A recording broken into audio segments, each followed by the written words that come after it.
Hingpit na nga gideklarar sa pag-asa ang dry season. Ug unsa pay angay bantayan sa dagan sa panahon, kini atong sayran pinaagi kang Engineer Al Kiblat, ang OIC sa Pag-asa Visayas. May hapon o ganiya pinakaulahing kalambuan sa dagan sa panahon para ugma o sa sunod ng mga adlaw para sa atong extended weather outlook. Gibase ni sa tanang available data nga nakalap karong adlaw, adlawng Lunes, pitsa 25 ning Marso tuig 2019. Base ni satellite image nga itong nakita, watay bati nga panahon nga gimonitor, gawas ug suod sa Philippine Area of Responsibility. Ang bugtong lang sistema nga nakapikto karong sa nasod kining easterlies o init nga hangin nga gikan sa sidlakan nga nakapikto hilabi na sa Bagatang Luzon, ingon man sa kinatibuk-ang Visayas ug Mindanao. Og tungod nini mga kapuso, para ugma makasinati tag maayong panahon tibuok Visayas ug dunalay panagsang pagpanag-om sa kalangitan kun dunang may pag-ulan, daklit o lumalabay sa pipila ka mga lugar hilabi na sa hapon o gabi ug dili kini magdugay. Tungod sa localized thunderstorm, mag-amping sa init nga panahon ug kalimuot kay ang temperatura dinhi sa Metro Cebu o kinatibuk-ang Cebu magasukad sa 24 ngadto na sa 32 degrees centigrado o ang heat index hilabi na sa alas 12 sa odto ngadto na sa alas 3 sa hapon, posible kining moabot og 35 degrees centigrado. Sa may Bohol, 25 to 31 degrees Celsius.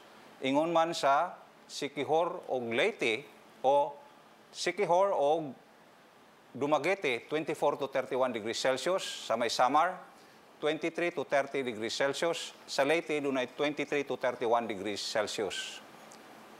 Para sa kondisyon sa hangin ug kadagatan, ang tibuok Visayas padayong makasinati og hinay ngadto na sa kasarangan nga hangin nga nagikan sa silangan ug ang balod sa kabaybayunan o kadagatan magpabiling malinawon ngadto na sa kasarangan. Dinhi sa Metro Cebu, ang dagat muhunas karong alas 8:17 sa gabi ug mutaob ugma sa kadlawon sa may alas 12 o alas 2:19 sa kadlawon. Adlaw mo silang ugma sa may alas 5:45 sa buntag.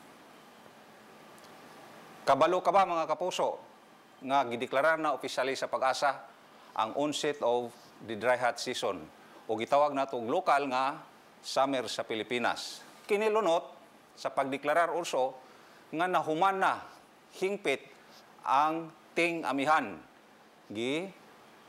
dungan og deklarar usab nga nagsugod na ang dry hot season sa Pilipinas niadtong Biyernes, March 22, 2019. Kini nahitabo kay ang amihanang silangan nga hangin ni undang na og nibanos ang silangan nga hangin tungod sa presensya sa high pressure area sa imabaw sa Pacific Ocean.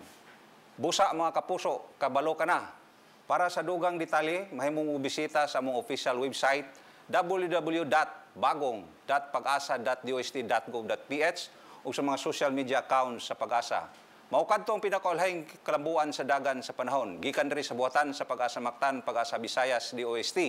Al Kiblat para sa Balitang Bisdak. Dagang salamat.